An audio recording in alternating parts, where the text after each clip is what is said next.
Hai, Assalamualaikum. Ah, hai, Assalamualaikum dan salam sejahtera kepada semua. Hari ini kita akan bincangkan mengenai penyakit COPD ya. Jadi Alhamdulillah kita bertemu lagi dalam sesi FB Live bersama saya Dr. Nurul Yakin Muhammad Isa, pakar perunding perubatan dan paru-paru dari Sunway Medical Center Velocity ya. Okey, jadi hari ini kita akan bincang mengenai penyakit COPD ataupun Chronic Obstructive Pulmonary Disease ya, ataupun dalam bahasa Melayunya dipanggil penyakit sumbatan paru-paru kronik ya. Kita ada beberapa soalan yang kita akan jawab hari ini. Okey, yang pertama, apakah itu penyakit COPD ya? Okey, jadi penyakit COPD ataupun Chronic Obstructive Pulmonary Disease adalah suatu penyakit yang melibatkan saluran pernafasan ya, dan juga tisu di paru-paru ya. Jadi pesakit yang mengalami penyakit Chronic Obstructive Pulmonary Disease ini, mereka akan mengalami simptom-simptom yang tertentu ya, iaitu mereka akan mengalami masalah susah nafas ya, masalah wheezing sound. Maksudnya ketika mereka mengalami kesukaran bernafas, kita akan mendengar bunyi wheezing sound ya, seperti bunyi anak kucing ya, seperti bunyi anak kucing, seperti itu ya, wheezing sound. Jadi itu adalah antara simptom-simptom penyakit COPD, susah nafas ya, ada wheezing sound, dan mereka tidak dapat melakukan pekerjaan dengan sempurnalah kerana masalah susah nafas mereka ini. Okey, jadi kalau kita lihat ya, ini adalah boleh lihat gambaran, nampak tak? Tak sure nampak ke tak? Okey, tak apa, tidak mengapa. Kalau boleh nampak gambar, okey, tak apa. Kalau boleh nampak gambaran yang saya sharekan di awal topik mengenai COPD ni, kita boleh bahagikan ada dua jenis ya. Kita ada jenis chronic bronchitis dan juga emphysema. Okey. So bermaksud kalau COPD yang jenis kalau COPD jenis bronchitis bererti saluran pernafasannya mengalami masalah ya. Bererti saluran pernafasannya mudah sempit dan terdapat banyak lendiran yang dikeluarkan ya, banyak lendiran ya, sehingga mereka kerap batuk ya. Ya. Jadi batuk juga antara simptom pesakit COPD ya. Mereka akan batuk berterusan ya selama bertahun-tahun, kadang-kadang berbulan-bulan dan sehingga boleh bertahun-tahun ya.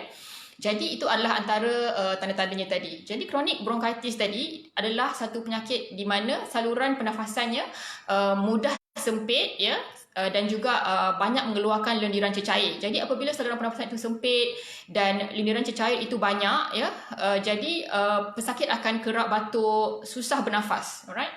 Okey, selain dari itu, COPD ini juga mempunyai jenis yang kita panggil emphysema. Emphysema bermaksud di mana tisu di dalam paru-paru sudah rosak ya. Ya.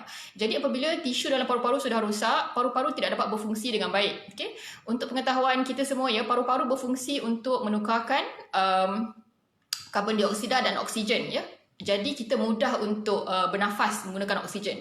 Apabila tisu paru-paru telah rosak ya, dalam penyakit emphysema tadi ya, jadi paru-paru susah untuk menukarkan gas karbon dioksida dengan oksigen ya. Jadi itulah antara punca kenapa pesakit COPD jenis emphysema ini susah untuk bernafas. Okey. Jadi setakat ini saya harap para pendengar semua boleh faham ya, di mana COPD ini ada dua jenis ya. Satu jenis chronic bronchitis di mana dia memberi masalah kepada saluran pernafasan. Yang kedua adalah emphysema, memberi masalah kepada bahagian paru-paru ya. Ya. Okey, itu adalah antara simptom dan penjelasan tentang penyakit COPD. Okey, risiko. Siapakah orang yang mudah mendapat penyakit COPD ini ya? Okey. Jadi risiko yang pertama ialah perokok ya. Ramai pesakit saya yang mendapat penyakit COPD kebanyakannya adalah perokok tegar ya. Perokok tegar bererti mereka merokok paling kurang 1 paket sehari selama lebih daripada 20 tahun ya, 20 pack years ya. Maksudnya selama 1 paket sehari paling kurang selama 20 tahun. Kalau 2 paket sehari selama 10 tahun pun dikira perokok tegar. Alright. Jadi perokok apabila mereka merokok ya, bahan-bahan dalam rokok yang mereka hidu boleh merosakkan saluran pernafasan dan juga paru-paru, menyebabkan mereka mendapat masalah COPD tadi. Okey. So risiko yang pertama adalah perokok. Perokok ini boleh kita kategorikan kepada perokok aktif dan perokok pasif ya. Kalau perokok aktif adalah orang yang merokok, diri sendiri merokok, itu adalah perokok aktif ya. Perokok pasif adalah orang di sekeliling perokok ya, orang di sekeliling perokok yang walaupun mereka tidak merokok tapi mereka terhidu asap rokok ya. Jadi mereka pun dikira sebagai perokok tetapi dipanggil perokok pasif ya. Jadi sama ada perokok itu perokok aktif ataupun perokok pasif, mereka berisiko tinggi untuk mendapat penyakit COPD ya ataupun chronic obstructive pulmonary disease. Alright. Okey, jadi selain itu siapakah lagi yang akan mendapat penyakit COPD ini? Okey, kajian menunjukkan ya, ada juga orang-orang yang tidak ada kaitan dengan rokok ya, tetapi mereka memasak menggunakan kayu arang, menggunakan bahan-bahan organik ya, memasak menggunakan tahi lembu yang sudah kering, contohnya di India ya, apabila mereka berterusan terdedah kepada asap-asap bahan bakar tahi lembu tadi ataupun asap-asap memasak daripada kayu arang, sekiranya mereka berterusan terdedah kepada asap-asap tadi secara kronik, mereka juga boleh mendapat COPD ya. Ada juga kajian mendapati ya, orang-orang yang terdedah kepada asap-asap kemenyan ya, contohnya sami-sami yang bekerja di kuil-kuil, yang duduk di kuil-kuil, mereka seringkali terdedah kepada asap-asap kemenyan ya, ataupun orang yang terdedah kepada asap-asap ubat nyamuk ya, terdedah kepada asap-asap ubat nyamuk secara kronik juga boleh menyebabkan penyakit COPD ya. Jadi berhati-hati. Ada juga beberapa kajian dijalankan di antara penjual-penjual sate ya, di bahagian Asia, mendapati penjual-penjual sate yang memang hari-hari kerja menjual sate terdedah kepada asap bakaran sate ya, mereka mempunyai fungsi paru-paru yang sama dengan pesakit COPD ya. Ya, jadi kita panggil non-smoker COPD ya. Jadi COPD ni punca utamanya adalah smoker, perokok, dan boleh juga non-smoker COPD. Maksudnya apa-apa saja pendedahan terhadap asap-asap ataupun bahan bakar ya boleh merosakkan paru-paru. Okey? Ya, jadi itu adalah senarai risiko siapa yang mudah mendapat penyakit COPD ni tadi. Okey? Okey. Setelah itu, soalan yang seterusnya ialah penyebab serangan COPD. Apa yang boleh menyebabkan serangan COPD ya? Kalau serangan jantung kita panggil heart attack.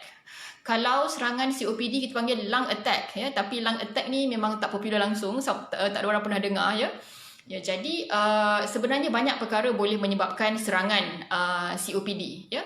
Kalau kemarin kita membincangkan mengenai serangan asma, sekarang kita membincangkan mengenai serangan COPD. Maksudnya serangan COPD bermaksud ialah pesakit COPD yang kebiasaannya stabil, tiba-tiba pada satu hari yang tertentu tiba-tiba mendapat susah nafas yang serius sehingga perlu masuk hospital ya, perlu duduk di ward, perlu mendapat oksigen ya, perlu mendapat rawatan.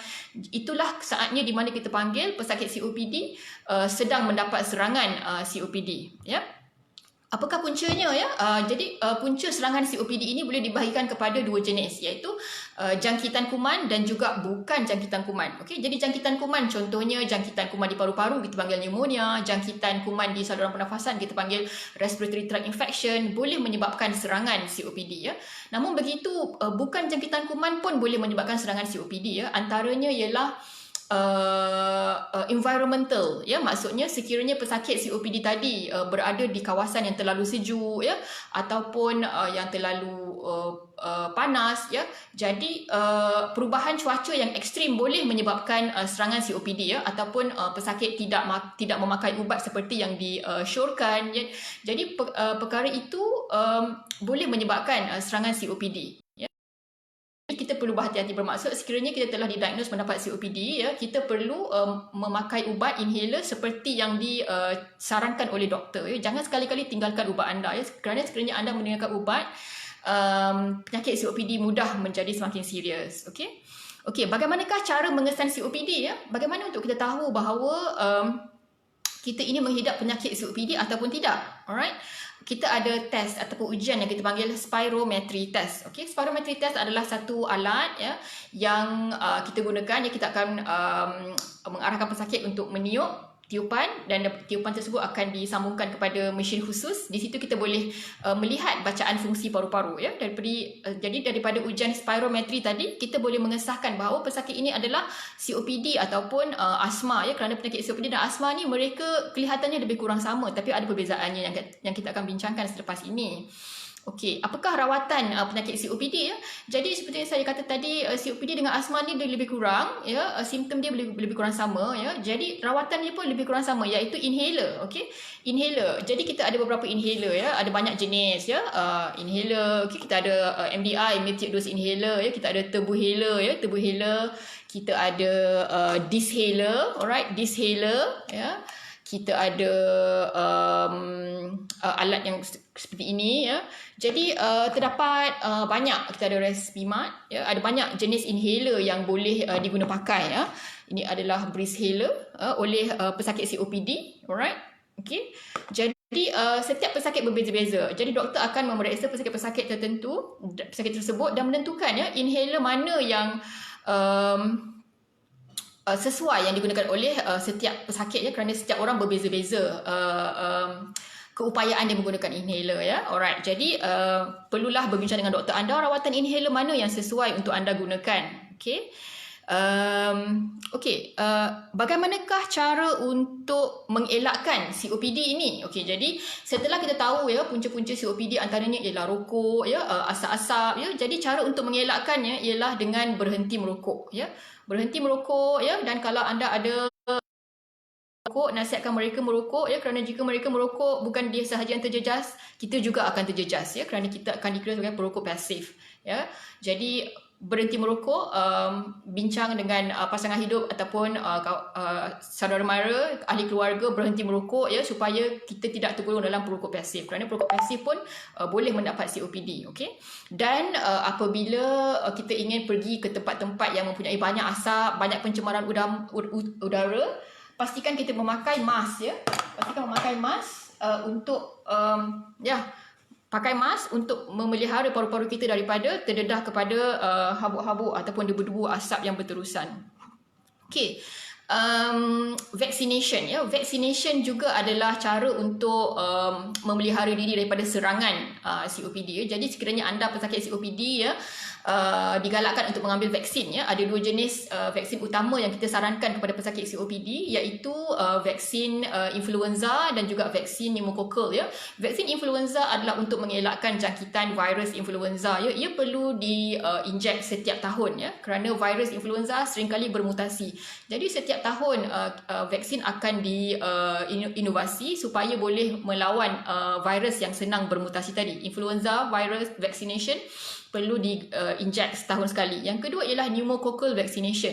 So pneumococcal vaccination ini adalah untuk menjaga paru-paru daripada jangkitan bakteria pneumonia. Ya, ada dua jenis ya. Ada pneumococcal vaccination yang kita cocok sekali tapi boleh tahan seumur hidup. Ya, kita panggil Prevena. Ya, dia boleh jaga daripada 13 jenis spesies bakteria pneumonia. Alright. Dan juga ada pneumococcal vaccination yang perlu di-renew 5 tahun sekali ya. Dia boleh memelihara diri daripada 23 jenis bakteria yang boleh menyebabkan pneumonia ya. Okey, jadi berhenti merokok, vaksin dan pulmonary rehab exercise ya. Kita ada cara bagaimana untuk exercise supaya paru-paru lebih sihat ya. Mungkin nanti tajuk yang lain saya akan bincangkan dengan lebih detail apa yang dimaksudkan dengan pulmonary rehab ataupun rawatan exercise untuk kesihatan paru-paru. Okey. Seterusnya, soalan yang seterusnya ialah apakah beza antara asma dan COPD ini? Mereka kelihatan sama, bunyi macam benda yang sama tapi sebenarnya berbeza ya. Okey. Bezanya ialah kebiasaan pesakit asma ya, mereka menghidap asma sejak kecil ya. Tetapi kebanyakan pesakit COPD ya, mereka mula mendapat penyakit COPD apabila sudah agak berumur ya, terutamanya kepada para perokok ya. Kebanyakan mereka berusia dalam 40-an dan ke atas. Okey. Ya, kebanyakan jadi dari segi beza umur ya, pesakit asma kebiasaannya mereka ada asma daripada muda sampai ke tua lah, ataupun yang boleh sembuh bila dewasa. COPD kebiasaannya berusia. Pesakit asma ya, kebiasaannya ialah apabila mereka menggunakan ubat dengan baik ya, saluran paru-paru normal semula ya. Tetapi saluran pernafasan pesakit asma apabila terkena serangan asma ataupun susah nafas, paru-parunya sempit. Tetapi dalam keadaan normal, saluran pernafasannya adalah normal. Tetapi untuk pesakit COPD ya, walaupun mereka dalam keadaan normal, tidak ada serangan ya, paru-paru mereka tetap sempit ya. Maksudnya sekiranya mereka telah mendapat penyakit COPD, salurannya akan tetap sempit, tidak akan normal balik ya. Kalau boleh terbuka sikit pun, hanya sedikit saja, tetapi tidak akan normal balik. Bermaksud kerosakan paru-paru mereka adalah kekal, ya. Okey. Dan juga jenis inhaler juga berlainan, ya, untuk pesakit COPD dan asma. Kebanyakan pesakit asma memerlukan inhaler kortikosteroid dan juga long acting beta agonist, ya, LABA. Tapi kalau COPD mereka ikut jenis chronic bronchitis dan emphysematus type, mereka memerlukan jenis inhaler yang berbeza, ya. Okey. Ada juga soalan, doktor, katakanlah saya tak pandai menggunakan inhaler, ya. Saya nak pakai inhaler tapi tangan menggeletar, ya. Tak boleh nak pegang, ya. Jadi apa alternatif untuk rawatan saya, ya? Ada juga yang pesakit yang menghidap penyakit rheumatoid arthritis, ya, tangan mereka sudah keras macam ini. Jadi mereka tak boleh nak pegang inhaler dengan baik, okey? Apakah alternatif rawatan mereka, ya? Jadi mereka boleh menggunakan aero chamber, okey? So ini adalah contoh aero chamber yang boleh digunakan oleh pesakit asma. Dia adalah satu corong yang ada muncul di sini. Jadi kita boleh pakai seperti ini, ya. Pakai seperti ini dan kita letakkan inhaler di hujung corong aero chamber tadi, masukkan di hujung corong ini. Pakai seperti ini. Okey, jadi lebih mudah, ya. Kemudian kita pising. Jadi kita boleh bernafas dalam 5 kali hingga 10 kali, ya. Dan ketika kita bernafas, kita boleh lihat pergerakan di sini menunjukkan kita sebenarnya sedang menyedut ubat tersebut. Okey, jadi kita berikan aero chamber ini untuk pesakit-pesakit yang sudah berusia, ya, ataupun pesakit yang ada rheumatoid arthritis, tangan sudah kejang macam ini, tangan sudah keras, jadi susah nak tekan inhaler. Jadi mereka boleh menggunakan aero chamber. Ataupun untuk kanak-kanak yang tidak pandai menggunakan inhaler, mereka boleh menggunakan aero chamber untuk memastikan ubat yang diambil ini masuk ke paru-paru dengan sempurna. Jadi mereka akan mendapat kesan yang lebih baik. Okey, jadi ini adalah alat yang aero chamber. Rasanya harganya dalam sekitar RM60 hingga RM100 di farmasi biasalah. Jadi boleh dapatkan aero chamber sekiranya anda mempunyai ayah atau ibu yang mengidap penyakit COPD tetapi tidak pandai menggunakan inhaler. Jadi anda boleh bantu mereka dengan memberikan mereka aero chamber ini supaya ubat yang dipakai lebih berkesan dan masuk ke paru-paru dengan baik.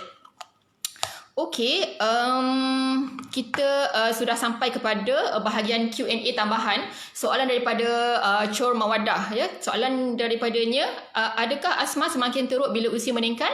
Okey, tidak semestinya, ya. Ada pesakit yang apabila mereka semakin dewasa, asma mereka semakin baik, ya. Kebiasaan pesakit yang saya lihat, ya, sekiranya semasa kecil ada asma tetapi mereka menggunakan ubat seperti disarankan oleh doktor dan mereka jarang mendapat serangan asma. Apabila mereka dewasa, kebanyakan mereka tidak mempunyai simptom asma lagi, ya. Bermaksud they outgrow dia asma, ya. Apabila mereka dewasa, penyakit asma mereka sudah semakin stabil dan kadang-kadang tidak memerlukan ubat. Okey. Tetapi ada juga pesakit yang apabila mereka semakin berusia, ya, mereka mendapat simptom yang semakin teruk. Kebiasaannya pesakit yang simptom asmanya semakin teruk apabila semakin meningkat usia adalah pesakit yang tidak menggunakan ubat dengan betul seperti yang disarankan oleh doktor, selalu miss ubat, ya. Jadi akibatnya mereka sering mendapat serangan asma, ya. Jadi ketika mereka semakin berusia, asma mereka semakin teruk, ya. Kerana setiap kali serangan asma berlaku, ya, fungsi paru-paru anda akan menurun. Okey. Setiap kali kena asthmatic attack, fungsi paru-paru asma kita akan berkurang, ya. Mungkin daripada 80% turun jadi 70%. Kemudian minggu depan masuk ward lagi, kena serangan asma lagi, turun lagi fungsi paru-paru daripada 60%. Jadi semakin kerap serangan asma berlaku, semakin teruklah penyakit asmanya itu tadi. Jadi sebab itulah pastikan anda menggunakan inhaler seperti yang dicadangkan, disyorkan oleh doktor anda, ya. Okey. Okey, ada juga soalan daripada daripada Del Klumai. Rawatan kecemasan asma. Sekiranya pesakit asma mendapat susah nafas, apa yang boleh dilakukan? Tindakan first aid, ya. Adakah boleh buat CPR dan sebagainya, selain daripada inhaler dan memanggil ambulan? Okey, jadi pesakit asma bukan seperti pesakit jantung, ya. Kalau pesakit jantung tiba-tiba anda lihat dia mendapat serangan jantung, ya, jantung berhenti berdegup, anda boleh buat CPR, ya. Untuk serangan heart attack anda boleh buat CPR. Tapi untuk pesakit asma yang mendapat asthmatic attack, anda tidak boleh buat CPR, ya. Tidak boleh buat CPR, jangan buat mouth to mouth breathing. Jangan, ya. Okey. Pastikan apa yang perlu anda buat ialah anda kena panggil ambulan, ya, dan juga pastikan dia mendapat inhaler yang dia ada. Jadi sebab itulah pesakit asma perlu membawa bekalan inhalernya ke mana-mana. Sekiranya mereka mendapat asthmatic attack, jadi mereka boleh segera diselamatkan. Alright. Jadi untuk first aid ataupun rawatan pertama pesakit asma ialah pastikan mereka mendapat inhaler, panggil ambulans dan jangan buat CPR ataupun mouth to mouth breathing ya. Asthmatic attack berbeza dengan heart attack. Alright. Okay. Soalan yang seterusnya daripada Encik Isam Ismail ya. Okay. Anak saya mendapat pneumonia 2 kali ketika umur 2 dan 4 tahun ya. Sekarang ini sudah umur 6 tahun ya, kerap semput dan boleh dilegakan dengan nebulizer. Adakah anak saya ini asma? Okey. Jadi untuk mengetahui bahawa anak encik mengalami asma ataupun tidak, kita perlu mengambil sejarah yang lebih lanjut ya, sama adakah mempunyai sejarah keluarga yang mempunyai asma ya. Adakah mempunyai masalah penyakit kulit eczema ya, adakah mempunyai serangan rhinitis yang kerap ya. Jadi kalau anak encik mempunyai risiko tadi, kemungkinan asma ya. Jadi kita perlu juga melihat spirometry testing ya. Spirometry juga adalah test yang digunakan untuk mengesahkan sama ada anak encik tadi ada asma ataupun tidak. Dia perlu menjalani ujian spirometry ya. Kalau ujian spirometry itu menunjukkan itu ada petanda asma di samping sejarah yang kita dapatkan tadi ya. Jadi kemungkinan besar anak encik tadi mempunyai asma ya. Yang sejarah yang mengatakan anak encik dah pernah dapat pneumonia 2 kali ketika kecil juga adalah sangat penting ya, kerana apabila seseorang itu mendapat pneumonia ya, sekiranya pneumonia itu sangat teruk, perkara ini boleh memberikan kesan jangka masa panjang ya, di mana paru-paru mereka boleh mempunyai parut di paru-paru. Jadi apabila ada parut di paru-paru, lagi mudah seseorang itu untuk mendapat jangkitan kuman di masa akan datang ya. Jadi jangan lupa beritahu doktor anda sekiranya anak anda tadi pernah mendapat pneumonia 2 kali ketika kecil ya. Selain itu kita perlu dapatkan sejarah yang lebih lanjut tentang sejarah keluarga dan sejarah penyakit-penyakit terdahulu. Penting untuk mengetahui pesakit ini adalah mengidap asma ataupun penyakit yang lain. Okey, jadi soalan yang ketiga daripada Del Klumai juga ya. Adakah ketika makan, bagaimanakah apabila kita makan, makanan tidak termasuk ke dalam paru-paru ya? Adakah kita mempunyai 2 saluran paru-paru? Okey. Jadi di sini saya telah sediakan satu gambar rajah. Mungkin anda boleh lihat dengan jelas ya. Ini adalah struktur pemakanan dan pernafasan kita. Okey, mungkin nampak macam terbalik sikit ya. Okey, tapi tak apa. So basically saluran pemakanan adalah kita panggil esophagus ya. Esophagus adalah saluran pemakanan. Ia terletak di belakang larynx. Larynx adalah saluran pernafasan. Okey, nampak ya? Okey. Jadi apabila kita bernafas, udara masuk daripada hidung masuk ya, terus ke bahagian pharynx, dan terus ke bahagian larynx dan terus ke paru-paru ya. Apabila kita makan ya, kita mengunyah ya, kemudian lidah menolak makanan itu ke dalam saluran ini, saluran pharynx.